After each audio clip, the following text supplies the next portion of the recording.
during summer, during the season of tomatoes, we bring tens of kilos of tomatoes home, and we make a paste of it, and we make tomato juice in order to use it in the cooking later in winter. It's really amazing. This is one of the things that we consume a lot. Besides the dried food and the vegetables that we add things to it, it just turns out to be amazing kind of recipe. I keep on wondering, like, who had this idea of making this kind of food? And I'm specifically here talking about makdoos. Makdoos, it's phenomenal. It's eggplant, mainly eggplant, salted and boiled, and then we just add almond. We add pepper, red pepper. It can be chili, it can be normal, and we soak it in olive oil, and we keep it in big jars, and we keep eating with tomato. It's heaven.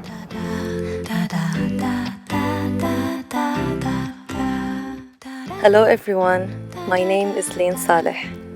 I am a Palestinian-Syrian. I've been living in Malaysia for 10 years and I love this country so much. Although Malaysia has become a place where I earn living and I'm trying to do my best here, I still miss my homeland. And I'm happy to share with you stories about me and my homeland, Syria. Hope you enjoy it. How's everyone doing? As you can see, I'm enjoying my food, and I have cleaned the table to introduce you to one of the Syrian foods in winter. So talking about winter and food, it's a very strong relation because winter doesn't have that much vegetables. Therefore, we store all the food from other seasons, mainly from summer, in order to use these foods in winter.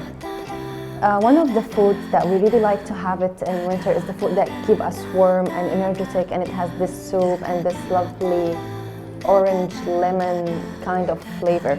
So here we have the chickpeas, and it has the soup with the lemon juice, cumin and salt. And we can add some chili flakes on top of it and enjoy your meal.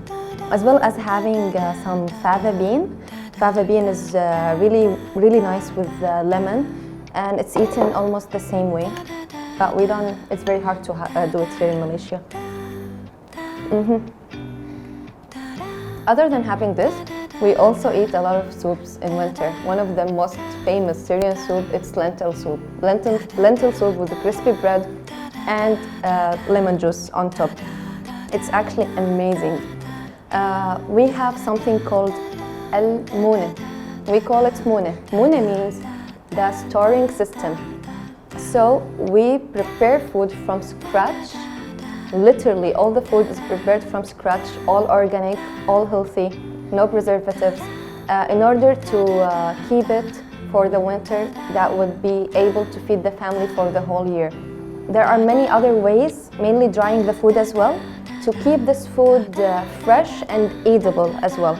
The fresh milk product is very famous and it's very needed. It's very important in Syrian breakfast and Syrian dinner, so we could find it in shops. No need to really do this kind of storage. But when it comes to drinks, we drink a lot of hot drinks in winter, and that's what I'm gonna introduce to you today. So we have the flowers, dried flowers. We have the chamomile, and we have another herb called melissa as well. That's only three types of drinks that we used in Syria. We have a lot and many more, and that's what we have at night and what we have in morning before our coffee. And it's good for the immune system, it's good for our health, and it's very tasty as well. So these are the kinds of drinks that we have all over the day. Besides having these snacks, you can see the dried fruit.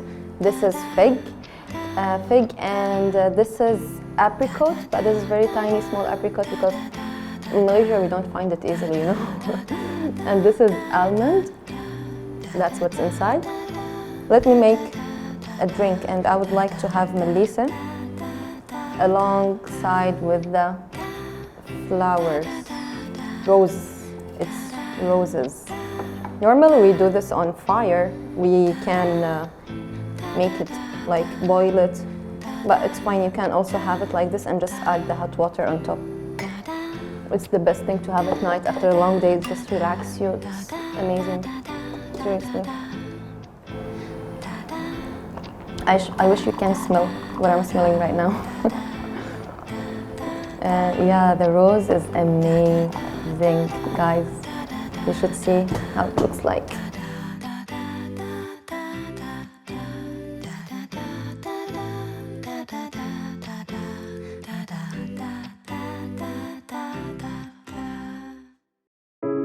These things, the lentil soup, the corn, the chickpeas, all the food that I've mentioned is kind of affordable in Syria that even the poor families can afford it. But imagine that now refugees in their camps can't even afford bread, which is very essential in Syria. They can't even afford to have any kind of soup that has anything to keep them in power. We used to have potatoes in our soup. We used to put a lot of carrots and all the things that will give us energy and keep us warm, but now they barely have drinkable water. So how about making a soup? Keeping this in mind would make us thankful for whatever we have, and it will encourage us not to be wasteful of the goods that we consume all the time.